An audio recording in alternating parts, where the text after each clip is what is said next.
Welcome back. Well, the line around the outside of the painting this time is like my other paintings. It's a border. It shows you where the color goes, or a test of the color rather, as opposed to in the palette. That's the picture we'll be doing, and the pop-up there window is our end product. We're going to show you how I get there. So right now I'm working on the background trees. We'll be done with water, pure water right now. We're going back with a paper towel to soften it up. Put in some contrast and hit it with the paper towel. Soften it down, bring in again the fog effect.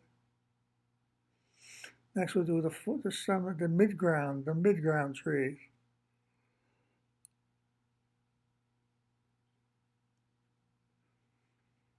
They're going to be a little bit of a crimson green,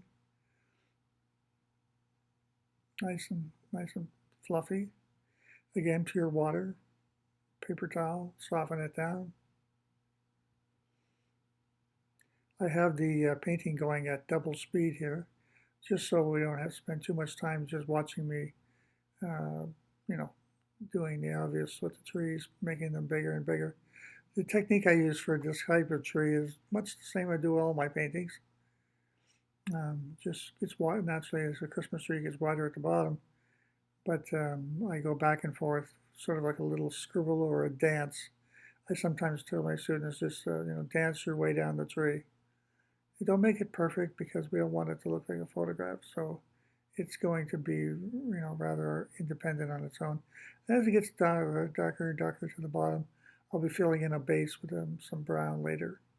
But right now we're just trying to get this sense going of fog seeping through in and out of the trees. I'm using also Hooker's green and a round brush, somewhat of a rigger brush. And you'll notice some paint runs at the bottom, which is what the effect I'd like to go for. I think it looks more interesting. There's the brown base.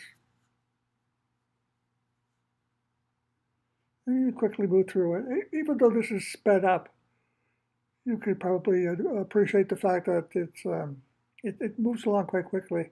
And because I want the water to still be wet, I don't dally. I jump right in and keep going. Don't be afraid to take a few chances like I did there with the brown coming through. It just adds to the flavor of the painting. It doesn't have to be like the photograph.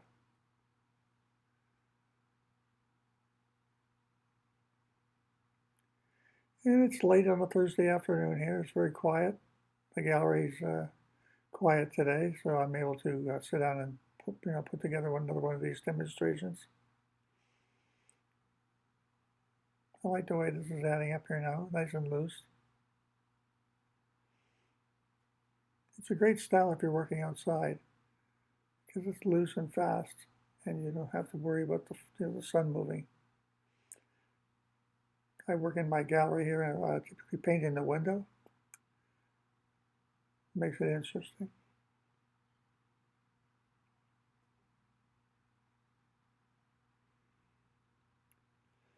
Throwing in some other limbs, other small shrubbery.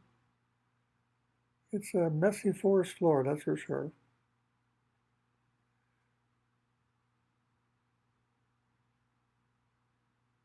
Putting some white gouache now. These are for highlighting. Adding a few flowers, letting some light through. It also gives us some three-dimensional look, like everything else.